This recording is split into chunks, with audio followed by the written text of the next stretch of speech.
Welcome to the 103rd edition of the Hauger History Podcast. I'm Mr. Hauger, hoping you're having a great day, or, it's evening, probably. It doesn't really matter the time. I love when I start out on a detail that's irrelevant, but I'm not alone here, although I sometimes feel like, sadness. No, really, everything's good, and we're studying for the Industrial Revolution test. I'm still a little wired up from teaching first period. I have a big, Costco muffin before I start, so first period's always super hyper. I'm here with Tatiana and Grace. How are you guys? Good. How are you? I'm doing great. Thanks for volunteering to come in and talk about what we've learned this unit and help everybody study, and even people that aren't in our school watch these, so we're grateful that you would spend time with us for a few minutes. Industrial Revolution, in the sense of world history, we're going to hit some U.S. history highlights too, so hopefully it's helpful while you study for this. What single British invention launched the Industrial Revolutions? The first question I have, and Grace, what is the invention that we talked about today that none of these factories and machines could have been possible without? The steam engine. The steam engine, yeah, exactly. And Tatiana, what country first developed that steam engine? Great Britain. Great Britain, nice. So they're the leaders in this revolution. Good work. Today we talked about Andrew Carnegie and Rockefeller as two American pioneers of industry that you could view in many different ways. They've contributed greatly to their fields and the way that they developed their respective industries, and that some people view them as captains of industry because they took over, they were dominant, they proved capitalism could work and worked their way up from very lowly immigrant status to super wealthy. And that would be a captain of industry. And a robber baron might be somebody who exploited workers or resources or really didn't leave the world better for his domination of his or her respective field. So Tatiana, if we started with you and we talk about Andrew Carnegie or J.D. Rockefeller, does one of them have robber baron qualities that either feel like theft or exploitation that, like, when you were learning today, that stuck out to you? I would kind of say Andrew Carnegie. I mean, he was a good man and he owned a good factory, but as far as people working in the factory, he didn't really show them any respect, paid them very much when they worked very, very hard, and they were making such little money. Very good details, and he wouldn't allow them to unionize, which is probably typical of his time. People wanted to keep wages low to keep profits high. But I understand how you could view that detail and come away with that conclusion. And there's a lot of things that we study where you can make your own conclusions, right? And I like how you said he was clearly good at business and good at what he was doing and a master of his craft. So that is a quality that is admirable. Yeah. So thanks for giving us a little balance there too. And then Grace, on the other side of the coin, a captain of industry.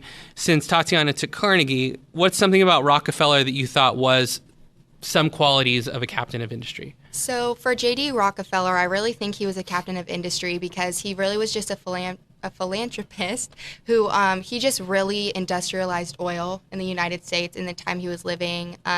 He donated a bunch of his money, and he really just helped people out for what he did. There you go.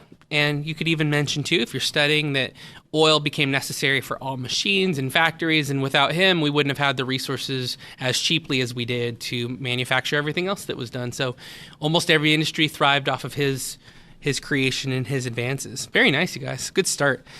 In a capitalistic economy, who owns the factors of production? This one's multiple choice, so I give you government, stock market, individuals or businesses, or representatives. And Tatiana, do you remember, in a capitalistic market, which element controls the factors of production? The individuals or businesses. Yeah, that's right. It's up to you or I to own, to decide what prices are. If you owned a business, which maybe you will one day, like you're a good manager of people and thoughtful person, you would get to decide everything about how that business is going to run because it's a capitalistic free market. So nicely done.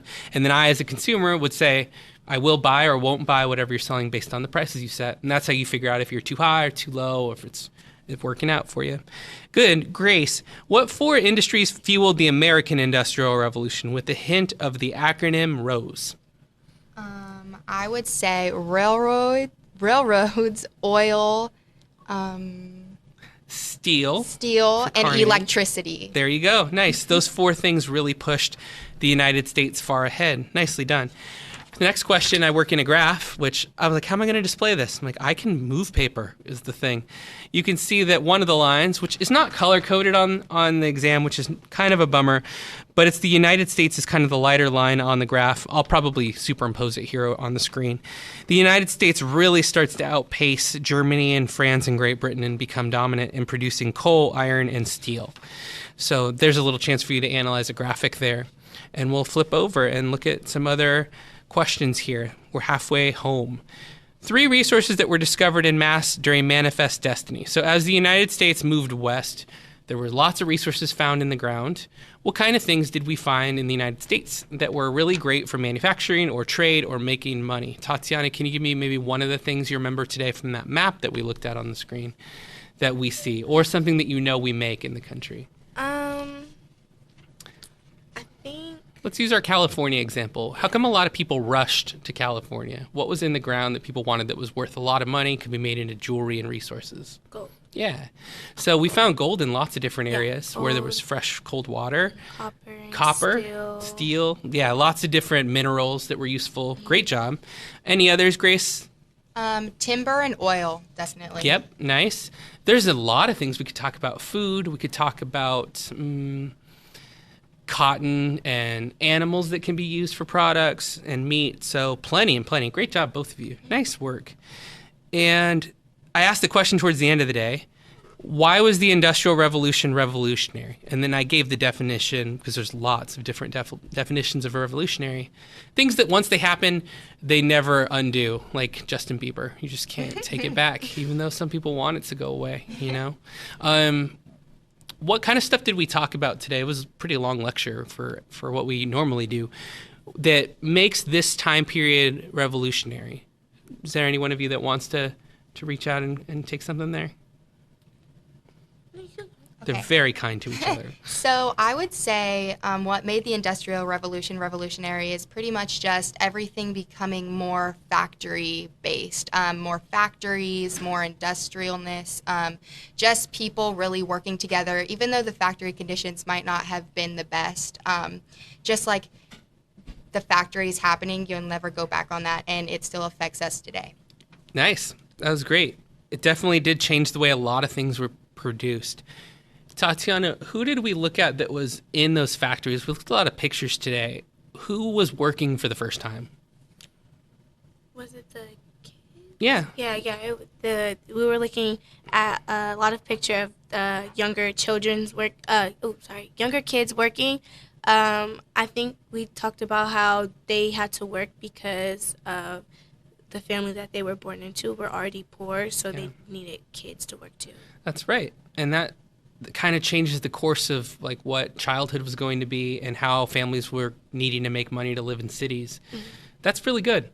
And speaking of cities, that's people moving out of farms, not needing to farm as much anymore. It's people working 16-hour days instead of just working in a farm. You can only work when the sun is out. Factories, now we have electricity. So great job, guys. There's a lot more that you could talk about too, as far as workers' rights or the way things are made, or how trade increases greatly, and then we become dominant, and the United States becomes really powerful. So just a lot of different things to talk about there.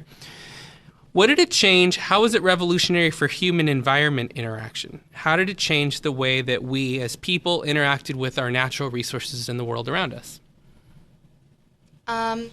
Well, the Industrial Revolution, it really probably put a lot of stress on the environment just by making more factories and also just using the natural resources to make the products they were making back then.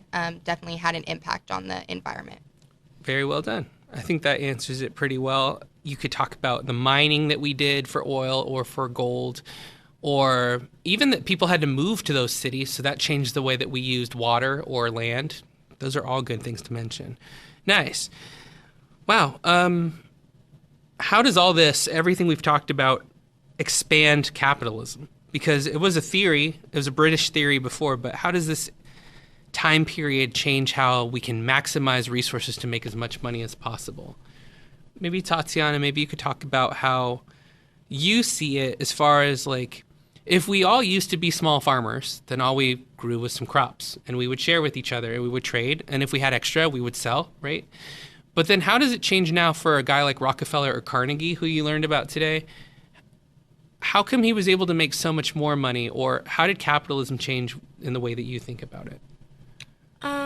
I kind of feel like capitalism changed. Well, because back then, how can I say this? Back then, there weren't really a lot.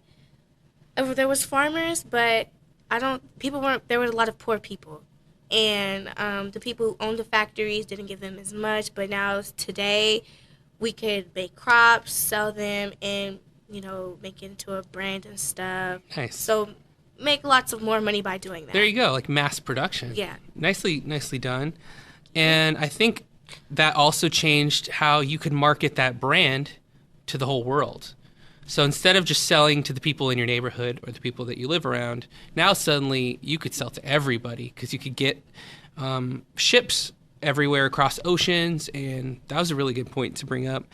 Anything else, Grace, that you were thinking of as far as like how does capitalism move forward because of all the things we learned about today? Well, capitalism is really just a businessman or woman, or in America nowadays, just your practical person making their own business for themselves. I think industrialism really expanded the concepts because just the factories, those people really were just making their own rules. They were setting their own guidelines for how they wanted to control their own factories. So that definitely pushed capitalism in this country. Very nicely said. Wow. I think we covered it all really well. So there'll be a few multiple choice questions that I just want you to reason through with the things that we've talked about and the learning. Things like who didn't benefit from this revolution and what other side effects were there. So just kind of be thinking about those things. And by answering the questions that we've already discussed, you'll be in great shape to answer those. Grace, Tatiana, thanks so much for talking industrialization.